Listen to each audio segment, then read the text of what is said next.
এই মুহূর্তে সত্যি বলছি অন্য আর কোনো কিছু নিয়ে ভিডিও বানাতে ইচ্ছা করছে না।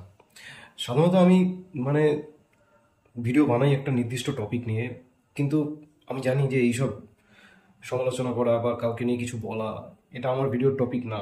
কিন্তু এই মুহূর্তে আমি অন্য আর কোনো সাবজেক্ট বা কোনো আমার কন্টেন্টে আমি কনসেন্ট্রেটই করতে পারছি না। আমার মাথায় কোনো কিছু আসছেই না। যেভাবে আগে আমি কাজ করতাম এই মুহূর্তে আমি সেটা পাচ্ছি না। আমি দেখছি অনেকে যে ধরনের কন্টেন্ট রোজ বানায় সেরকমই বানাচ্ছে। মানে কি বলবো, রিলস বানাচ্ছে নেচে গিয়ে। জানি না তাদের মধ্যে কতটা এফেক্ট ফেলেছে। আর সত্যি কথা বলতে এগুলো মন মানসিকতার ব্যাপার।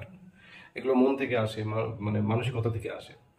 আমার মন মানসিকতা এটা এখন বলছে না যে আমি যে ধরনের কন্টেন্ট বানাই, যদিও আমার ভিউজ খুব একটা হয় না, আমার চ্যানেলটা অত বেশি বড় নয়, কিন্তু আমার তবু মনে হচ্ছে যে এই মুহূর্তে যেটা আমি করি সেটার মানে করার যে মানসিকতা বা মন বা এনার্জি কোনোটাই আমি পাচ্ছি না। আর এই জন্যই এই ছোট্ট করে ভিডিও বানাচ্ছি। আমার মনের ভাষাটা, আমার মনের কথাটা, আমার দুঃখটা, আমার কষ্টটা, আমার যন্ত্রণাটা শুধু সবার সাথে শেয়ার করা বা বলার জন্য। সত্যি এই মুহূর্তে সবচেয়ে বেশি যেটা দরকার, সব মানুষের মতো আমারও সেই একই দাবি। আর অন্য কোনো কিছু আমি এই মুহূর্তে ভাবতে চাইছি না বা ভাবতে পারছিও না।